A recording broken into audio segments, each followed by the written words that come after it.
सभी प्यारे साथियों को राधे राधे। प्रद्योत गुरुकुल में आपका हार्दिक स्वागत है। प्रद्योत गुरुकुल आपका अपना YouTube चैनल जो आपकी सफलता के लिए लगातार कार्य कर रहा है। आज हम लेकर आए हैं चुटकियों में अलंकार पहचानना सीखिए। चुटकियों में अलंकार पहचानना सीखिए। कैसे सीखेंगे? अलंकार पर आधारित प्रश्न प्रत्येक परीक्षा में आते हैं। हिंदी साहित्य की परीक्षा हो या हिंदी व्याकरण की परीक्षा हो, अलंकार, रस और छंद अवश्य पूछे जाते हैं। तो अलंकारों से संबंधित जो प्रश्न आते हैं, अधिकांश विद्यार्थी ऐसे होते हैं कि पुराने रटे हुए अलंकारों के उदाहरण यदि परीक्षा में आ जाए तो उसे तो एकदम कर देते हैं, और यदि कोई नया उदाहरण आ जाए तो फिर उनके बस की बात नहीं रहती और उस प्रश्न को वो गलत करके चले जाते हैं और अपने भविष्य के साथ खिलवाड़ कर लेते हैं। तो आज हम करते हैं एक ऐसी पहचान। हम बताएंगे आपको अलंकारों को कैसे पहचानें। सारे महत्वपूर्ण अलंकार हम आज आपको बता देंगे और आप बिना किसी कंफ्यूजन के, बिना किसी परेशानी के, बिना किसी देर के आप अलंकारों को पहचान लेंगे। इस क्लास के बाद आपको अलंकार पहचानना एकदम आसान होगा, ऐसा हमें विश्वास है। चलिए तो सभी साथी शीघ्रता से जुड़ जाइए। शुरुआत करते हैं आज के इस महत्वपूर्ण सेशन की। चलिए, अलंकारों को कैसे पहचाने। सभी को राधे राधे है। राधे राधे। एक बार प्रेम से बोलो राधे राधे। चलिए, क्या पढ़ना है आज हम सबको, क्या जानना है और क्या सीखना है? अलंकारों को पहचानना सीखेंगे। अलंकारों को कैसे पहचाने, अलंकारों को कैसे पहचाने, ठीक है, इस पर हम चर्चा करेंगे। अलंकारों को कैसे पहचाने, और इसी को हम कह सकते हैं, अथवा इसी बात को हम ऐसे भी कह सकते हैं, अलंकारों के वाचक शब्द, महत्वपूर्ण अलंकारों के वाचक शब्द, ठीक है, अलंकारों की पहचान के वाचक शब्द, अलंकारों की पहचान के वाचक शब्द, ठीक है, अलंकारों की पहचान के वाचक शब्द, पहचान के वाचक शब्द, ठीक है, अलंकारों की पहचान के वाचक शब्द। ये है आज की हमारी क्लास का टॉपिक, ठीक है, अलंकारों की पहचान के वाचक शब्द या अलंकारों को कैसे पहचानें। चलिए, तो काफ़ी अच्छा है, काफ़ी महत्वपूर्ण भी है, ठीक। चलो देखते हैं कि अलंकारों को कैसे पहचानेंगे। सबसे पहले हम बात करते हैं विभावना अलंकार की। कौन से अलंकार की बात करेंगे? विभावना अलंकार की, ठीक है। विभावना कौन सा अलंकार है? ये विभावना, ठीक है। देखो, विभावना अलंकार एक बहुत ही महत्वपूर्ण अलंकार है और परीक्षाओं की दृष्टि से वेरी इंपॉर्टेंट है। जहां बिना कारण के कार्य होता है वहां विभावना होता है। अब इसकी पहचान के शब्द क्या हैं वो आप जान लीजिए, समझ लीजिए। विभावना अलंकार आपका कंप्लीट हो गया, ठीक है। ठीक, क्या है? बिना। विभावना अलंकार बिना, बिनु, बिनु, ठीक, आदि। विभावना अलंकार में बिना और बिनु ये शब्द आएंगे। जैसे इसका एक उदाहरण सबसे ज्यादा पूछा जाता है, बिनु पद चले सुने बिनु काना, कर बिनु कर्म करे विधि नाना। बिनु बिनु बिनु आया इसमें, बिन, बिना, बिना, बिन, ठीक है। बिनु पद चले सुने बिनु काना, कर बिनु करम करे विधि नाना, ठीक है। तो ये उदाहरण भी बहुत आता है। तो ऐसे ही एक उदाहरण कबीरदास जी का दोहा आता है। कबीरदास जी का दोहा बहुत पूछा जाता है, ठीक है। निंदक नियरे राखिए आंगन कुटी छवाए, बिनु पानी साबुन बिना निर्मल करे शोभाए। बिनु पानी साबुन बिना निर्मल करे शोभाए। बिन आएगा और बिना आएगा। अब विभावना अलंकार आप समझ गए होंगे। विभावना अलंकार के उदाहरण भी हमने दो आपको बता दिए। ये उदाहरण एकदम खास उदाहरण हैं, ये उदाहरण एकदम शानदार उदाहरण हैं और ये बहुत पूछे जाते हैं। ठीक है, दूसरा उदाहरण अब हम आपको बताते हैं। ठीक है, विभावना के बाद ठीक संदेह अलंकार। ठीक है, संदेह अलंकार। अब देखो संदेह अलंकार में क्या होता है, संदेह हो जाता है। ठीक है, संदेह होता है, हम किसी निश्चित निष्कर्ष तक नहीं पहुंचते हैं। संदेह और भ्रम में हम एक वस्तु को दूसरा समझ लेते हैं, होता कुछ है समझ कुछ और लेते हैं। जैसे कमरे में अंदर गए, सर्प है रस्सी समझ लिया, या रस्सी है सर्प समझ लिया, तो हो गया भ्रम। लेकिन रस्सी है या सर्प है, रस्सी है या सर्प है, जब हम किसी निश्चय पर नहीं पहुंचे तो वहाँ हो गया संदेह। ठीक है, तो वहाँ क्या होता है, संदेह। जैसे खेतों पर जाते हैं तो एक खेतों पर किसान बिजू का बना देते हैं, रात में हमें लगता है या तो किसान है या बिजू का है, हम निश्चित निष्कर्ष न निकाल पाए, वहाँ होता है संदेह। तो संदेह अलंकार को हम कैसे पहचानेंगे, इस तरह का कोई भी उदाहरण आता है तो संदेह अलंकार में हम क्या करेंगे, या अथवा, ठीक है, किधों, ब्रजभाषा में केधों, ठीक है, के, ये वाचक शब्द आएंगे। क्या, या सर्प है या रस्सी है, सर्प है अथवा रस्सी है, ओस की बूंदें हैं या मोती हैं, ओस की बूंदें हैं अथवा मोती हैं, अथवा आएगा, या आएगा, किधों आएगा, किधों का भी मतलब अथवा ही होता है। ठीक है, सारी बिच नारी है कि नारी बिच सारी है कि, सारी बिच नारी है कि, सारी बिच नारी है कि, नारी बिच सारी है, सारी ही की नारी है कि, नारी ही की सारी है। ठीक है, तो कौन सा अलंकार है, संदेह अलंकार। कौन सा अलंकार है, संदेह अलंकार। ठीक है, ये हो गए संदेह अलंकार के वाचक शब्द। कि को कै भी कह सकते हैं, कै, आदि। ठीक है, इससे मिलते जुलते एक दो शब्द और भी आ जाते हैं, तो इन शब्दों से आप पहचान लेंगे संदेह अलंकार है या नहीं। ठीक है, तो दो अलंकार महत्वपूर्ण अलंकार हो गए, विभावना और संदेह। अब देखो तीसरा महत्वपूर्ण अलंकार जिस पर हम चर्चा करेंगे और उसे पहचानना सीखेंगे। ठीक है, महत्वपूर्ण उदाहरण भी हमने बता दिए। ठीक, अब है उदाहरण शब्द आ गया, तो हम उदाहरण अलंकार की ही बात करें। उदाहरण अलंकार, ठीक है, ये नंबर 1, ये 2, ये 3। अब उदाहरण पर बात करेंगे। उदाहरण में क्या होता है, एक बात कही जाती है, दूसरी बात से उसका उदाहरण दिया जाता है। ठीक है, तो इसके पहचान के शब्द क्या होते हैं, जैसे, ज्यों, जिमे, ठीक है, आदि शब्द होते हैं, इनसे उदाहरण अलंकार पहचाना जाता है। बहुत महत्वपूर्ण उदाहरण है और बहुत गलत भी हो जाता है।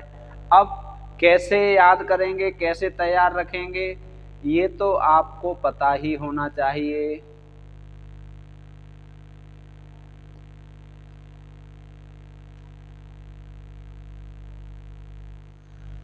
नी की पे फीकी लगे बिन अवसर की बात, नी की पे फीकी लगे बिन अवसर की बात। ठीक, एक पंक्ति इधर लिख के दिखाएं, बताओ तो, नी की पे फीकी लगे बिन अवसर की बात। और दूसरी लाइन में क्या है, जैसे बरनत युद्ध में नह, जैसे बरनत युद्ध में नह सिंगार सुहात, नह सिंगार सुहात, जैसे बरनत युद्ध में नह सिंगार सुहात। नी की पे फीकी लगे, नी की पे फीकी लगे, नी की हो पर भी फीकी लगती है। क्या, नीकी पे फीकी लगे बिन अवसर की बात, बिना अवसर के कोई बात कही जाए तो नीकी होने पर भी फीकी लगती है। जैसे युद्ध के वर्णन के समय श्रृंगार रस में युद्ध का वर्णन किया जाए तो वो फीका लगता है। ठीक है, तो इस तरह से और भी उदाहरण आएंगे। ये पहचान काय की हो गई? ये पहचान हो गई उदाहरण अलंकार की। कुछ पहचान के वाचक शब्द मैच कर सकते हैं, टेंशन लेने की बात नहीं है। अब देखो बहुत अच्छा है, अगला उदाहरण हम बात करेंगे उत्प्रेक्षा अलंकार की। उत्प्रेक्षा का मतलब होता है अच्छी तरह से कल्पना करना। ठीक है, अब इसमें उत्प्रेक्षा अलंकार में क्या होता है, इसके वाचक शब्द क्या हैं? जैसे मनु, मानो, मानहु, मनु मानो मानहु, मानहु, जनु, जानो, जानहु, मनु मानो जान, मनु मानो मानहु और जनु जानो जानहु। ठीक है, यदि ये शब्द कहीं आते हैं, क्या? मनु मानो मानहु, जनु जानो जानहु। ठीक है, जाने या ऐसे ही और शब्द, ये सब महत्वपूर्ण शब्द हैं। ठीक, ये सब क्या है? महत्वपूर्ण शब्द हैं। इनके उत्प्रेक्षा अलंकार के सोहत ओढ़े पीत पटो श्याम सलोने गात, मनो नील मन शैल पर आतप पर्यो प्रभात। मनो आ गया, मनो नील मन शैल पर आतप पर्यो प्रभात। ऐसे ही बहुत सारे उदाहरण मिल जाएंगे, ये शब्द आते हैं। ठीक है, इन शब्दों से उत्प्रेक्षा पहचानी जाती है। ठीक, मनो, मानो, जन, जानो कह सकते हैं। राधा का मुख मानो चंद्र है, मुख मानो चंद्र है। मानो उत्प्रेक्षा अलंकार, मुख चंद्र है। रूपक अलंकार, मुख चंद्र के समान है। उपमा अलंकार, एक उदाहरण पढ़ो सारे अलंकार हो जाएंगे उसी में। ठीक है, चलिए उत्प्रेक्षा अलंकार हो गया। अब हम बात करेंगे उपमा अलंकार की। ठीक है, चलो भाई, ये नंबर 5 हो गया, उपमा अलंकार। उपमा का अर्थ होता है तुलना करना। उपमेय और उपमान की तुलना की जाती है। जब दो वस्तुओं की गुण धर्म के आधार पर तुलना की जाती है तो वहाँ उपमा अलंकार होता है। इसके वाचक शब्द क्या होते हैं? सा, सी, से, जैसा, जैसी, जैसे। ठीक है, जैसा, जैसी, जैसे, सरिस, ठीक, सदृश, समान, ठीक है, समान आदि। ऐसे ही और भी शब्द होंगे। ठीक है, सासी से जैसा, जैसी, जैसे, सदृश, समान। ठीक है, ज्यों, यों, ज्यों, त्यों, तुल्य, ये सब तुलनावाचक शब्द होते हैं। आदि ऐसे ही और भी बहुत से शब्द हो जाएंगे जिनसे उपमा व्यक्त होती है। ठीक है, एक वस्तु की उपमा दूसरी वस्तु से दी जाती है। सीधा सा मतलब है एक वस्तु की तुलना दूसरी से की जाती है। चंद्रमा सा मुख, ठीक है, कमल से पैर। ठीक है, पीपर पात सरिस मंडोला, सरिस समान, पीपल के पत्ते के समान मंडोलने लगा।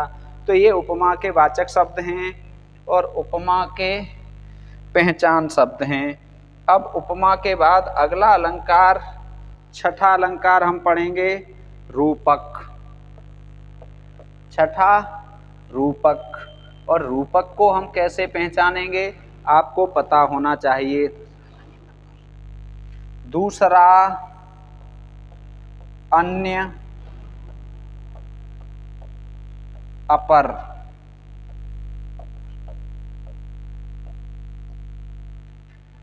ये वाचक शब्द होते हैं।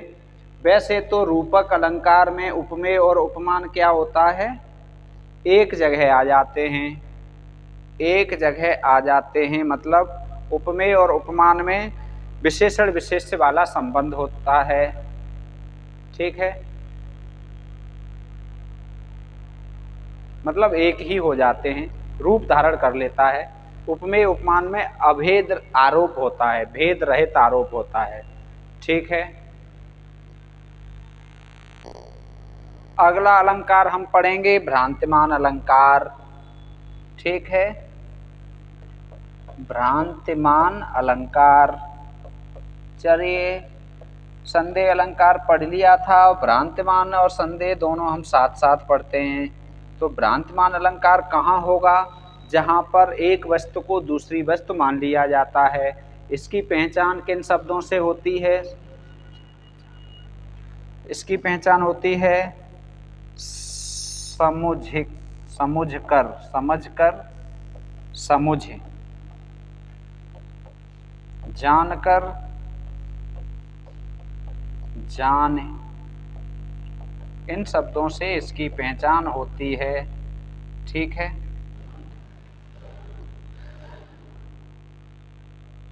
मोती अधर का जानकर, मोती अधर का जानकर, समझकर, समझ, समझकर, जानकर। ठीक है, क्या दूसरा तोता समझ लिया, क्या क्या समझ लिया है, क्या समझ क्या लिया, रस्सी, सर्प समझ लिया, सर्प को रस्सी समझ लिया।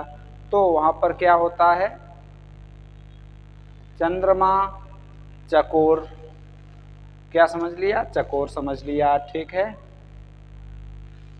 चलो ये इनसे पहचान लोगे आप।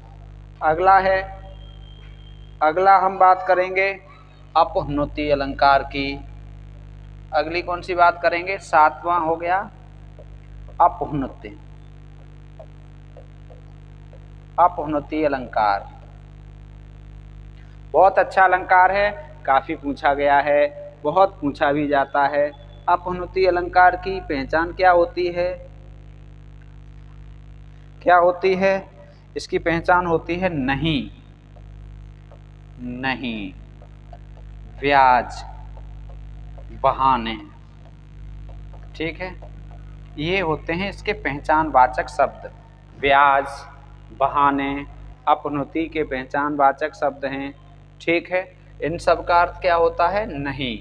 अपहृति में निषेधात्मक बातें आती हैं, निषेधात्मक चीज़ें आती हैं। ठीक है, तो अपहृति को पहचानेंगे नहीं, ब्याज और बहाने शब्दों से। अब इसके बाद क्या है,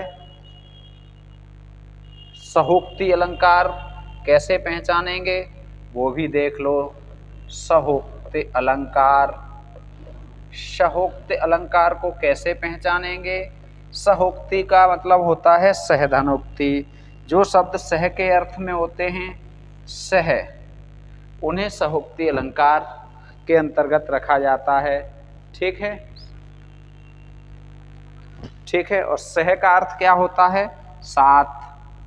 इसे हम ऐसे भी कह सकते हैं, साथ, और साथ का अर्थ देने वाले शब्द, साथ का अर्थ देने वाले शब्द इसके अंतर्गत आते हैं। ऐसे शब्द आएंगे वो होंगे सहोक्ति अलंकार।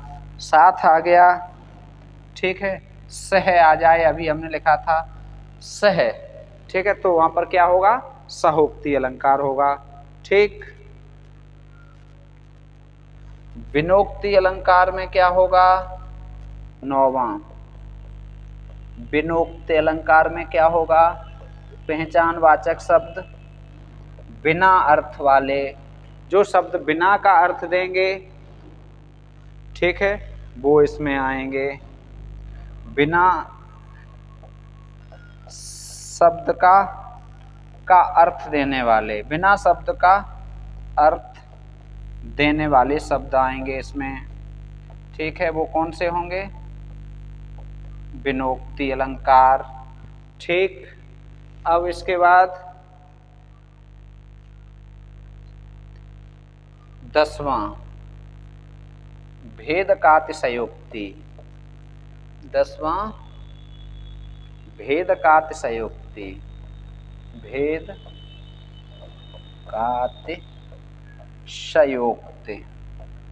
भेदकातिशयोक्ति अलंकार को कैसे पहचानेंगे, इसके वाचक शब्द क्या होंगे? ये भेदकातिशयोक्ति अलंकार के तो क्या होंगे? और ही और ही और, न्यारा, न्यारा, निराला, ठीक है, ये शब्द होंगे भेदकातिशयोक्ति अलंकार के वाचक शब्द। ठीक। 11वां है अक्रमातिशयोक्ति। अक्रमातिशयोक्ति, इस अलंकार के वाचक शब्द क्या होंगे? अक्रमातिशयोक्ति अलंकार, इसके वाचक शब्द होंगे साथ ही, संग ही, ठीक है। ये प्रमुख अलंकारों के वाचक शब्द हुए, ये प्रमुख अलंकारों के वाचक शब्द हुए, ठीक है। एक बार फिर से देख लो, इन अलंकारों को अच्छे से देख लो, अलंकार एकदम पहचान में आ जाएंगे, ठीक है। अलंकारों को कैसे पहचाने? वाचक शब्द, विभावना, बिना, बिन आदि शब्द आएंगे, विभावना अलंकार होगा, ठीक। संदेह अलंकार में या, अथवा, किन्हों, केंधों, के आदि शब्द आएंगे। उदाहरण में जैसे, ज्यों, जिम आदि शब्द आते हैं। मन, मानो, मानहु, जनु, जानो, जानहु आदि शब्द उत्प्रेक्षा के वाचक होते हैं। सासी, से, जैसा, जैसी, जैसे, सरिस, सदृश, समान, ज्यों, ज्यों, यों, त्यों, तुल्य आदि शब्द उपमा। भ्रांतिमान में समझकर, समुझ, जानकर, जान। अपनुति में नहीं, ब्याज, बहाने। सहोक्ति में साथ का अर्थ देने वाला, बिनोक्ति में बिना का अर्थ देने वाला। भेदातिशयोक्ति में और ही, न्यारा, निराला ऐसे शब्द आते हैं, और अक्रमातिशयोक्ति में साथ ही और संग ही ऐसे शब्द आते हैं। जहाँ ये शब्द दिखाएं वहाँ पर इन्हीं अलंकारों की होने की संभावना 99.9% रहेगी, ठीक है। 99.99% इनकी संभावना ही रहेगी। ऐसे शब्द पहचान के आप लिख दोगे। कई बार ऐसा भी होता है कि ये शब्द आते हैं लेकिन क्या होता है, वहाँ अलंकार नहीं होता। जैसे समान वाचक शब्द आते हैं तो वहाँ होता है उपमा। चंद्रमा के समान मुख, अब हम ऐसे करते हैं मुख के समान चंद्रमा, तो समान शब्द तो आ गया लेकिन उपमेय को उपमान और उपमान को उपमेय बना दिया, इसलिए वहाँ प्रतीप अलंकार हो गया, अर्थात वहाँ उपमा का उल्टा अलंकार हो गया। ऐसे ही विभावना का उल्टा अलंकार क्या होता है? विशेषोक्ति होता है। यमक का उल्टा अलंकार कौन सा होता है? लाटानुप्रास होता है। और भी बहुत महत्वपूर्ण जानकारियाँ बताएंगे। मिलेंगे फिर एकदम। राधे राधे।